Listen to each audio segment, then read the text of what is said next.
একদিন 10 বছরের ছেলে তার মার কাছে গিয়ে একটা বিল জমা দিল। মা ছেলেটির বিল পড়লো।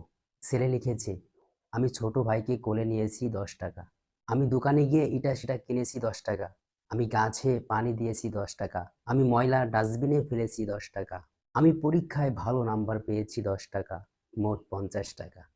মা ছেলের দেওয়ার চিঠিটি পড়ে সন্তানের চেহারার দিকে কিছুক্ষণ তাকিয়ে থাকলেন এবং মুচকি মুচকি হাসলেন।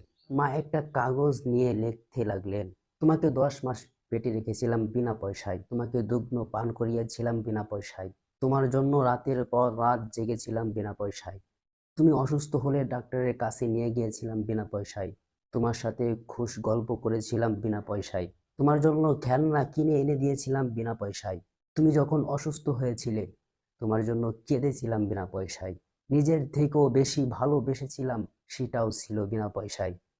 ছেলেটি মায়ের দেওয়ার বিলটা হাতে নিয়ে নিচেই ছোট্ট করে লিখে দিল, এ বিল শোধ করার মতো সাধ্য আমার নেই। আজ অনেক সন্তান আছে যারা মাকে কিছু দিয়ে তার বিনিময় আশা করে। আসলে মা সন্তানকে যা দিয়েছে তার ঋণ তার জীবন দিয়ে দিলেও শোধ করার মতো